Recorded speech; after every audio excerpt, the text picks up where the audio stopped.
Assalamualaikum teman-teman semuanya. Halo, salam kenal. Kami dari tim media bimbingan dan konseling yang beranggotakan Hariska, Ranti, dan Syifa Nabila. Di sini kami akan sharing bareng teman-teman semuanya tentang topik yang sangat luar biasa penting, tapi ternyata masih jarang untuk dibahas. Waduh, kira-kira topik tentang apa ya? Nah, topik yang akan kita bahas adalah tentang bahaya narkolema. Narkolema, apa tuh narkolema ya? Istilah asing apa lagi itu? Jadi narkolema adalah narkoba atau narkotika lewat mata, teman-teman. Tapi tunggu dulu ya, jangan salah paham. Ini bukan maksudnya narkoba disuntik ke mata ataupun ditetesin ke mata, no. Tapi ini adalah istilah lain untuk pornografi.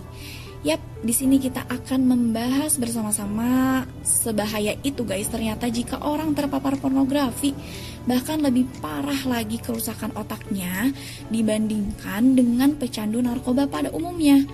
Waduh, makin tertarik ya untuk dibahas. Jadi yuk simak bareng-bareng penjelasan lengkapnya di video ini. Faktor kecanduan narkolema. Banyak faktor yang bisa menyebabkan seseorang mengalami narkolema, mulai dari adanya kekurangan kontrol diri pada remaja. Seseorang dengan kontrol yang baik dapat mengendalikan diri dari keinginan sesaat, serta mampu berpikir secara logis. Ditambah dengan adanya keimanan pada Tuhan, maka akan lebih mudah bagi seseorang untuk menghindarkan diri dari narkolema. Beberapa faktor seperti sikap setiap individu dan pengawasan orang tua yang kurang sering dikaitkan dengan hal ini. Berdasarkan penelitian yang pernah dilakukan, menunjukkan bahwa lemahnya pengawasan orang tua pada anak bisa mempercepat dan mempermudah anak untuk mengakses pornografi. Dampak buruk narkolema. Narkolema memiliki sejuta pengaruh buruk terhadap kesehatan mental maupun fisik. Kecanduan pornografi bisa memberikan pengaruh terhadap kegagalan adaptasi, serta merusak fungsi otak dan struktur otak. Pola kerusakan yang terjadi menyerupai gejala fisiologi seseorang yang mengkonsumsi alkohol dan narkoba. Selain itu, secara medis, dampak narkolema sangat beragam, mulai dari penyebaran penyakit seksual seperti HIV, AIDS, dan adanya kemungkinan penyimpangan seksual. Bahkan, pakar bedah saraf menyatakan bahwa pornografi menyebabkan seseorang kecanduan. Jika dilakukan secara terus-menerus, akan terjadi kerusakan pada otak bagian depan atau prefrontal cortex. Bagian otak ini memiliki fungsi sebagai pengatur emosi, mengorganisasi, dan merencanakan sesuatu. Dampak lainnya, yang pertama, kesulitan konsentrasi dan mengambil keputusan. Yang kedua, distorsi persepsi dan kenyataan. Yang ketiga, kecenderungan penyimpangan perilaku seksual, agresi seksual, hingga memperkosa. Keempat, ketidakpuasan seksual berujung perceraian. 5. Beresiko menjadi pelaku tindak asusila. Kerusakan otak akibat kecanduan pornografi.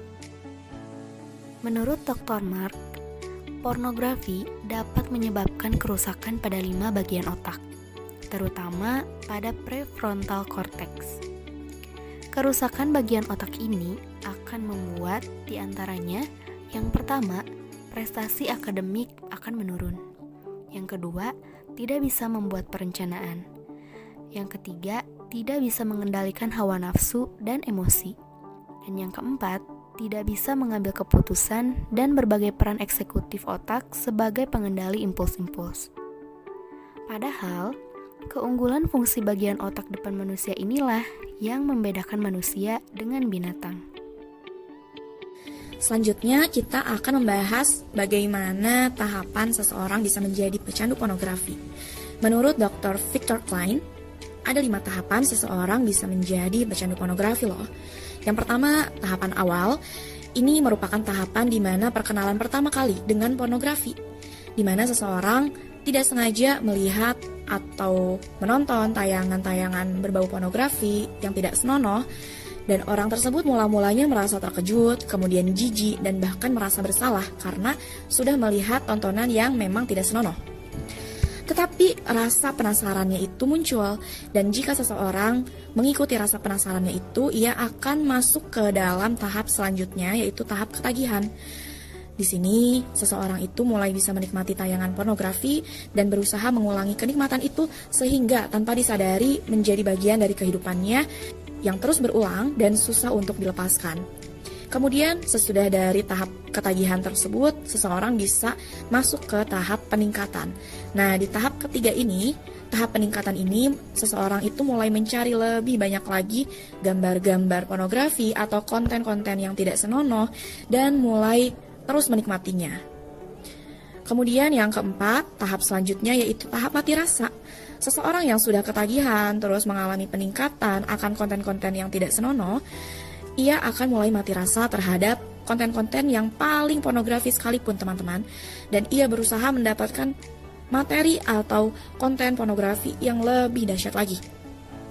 Dan yang terakhir, yang kelima, ini adalah fase lompatan yang besar di mana seseorang yang sudah menjadi pecandu pornografi, ia sudah bosan menjadi penonton dan akhirnya ia mencari kenikmatan seksual di dunia nyata.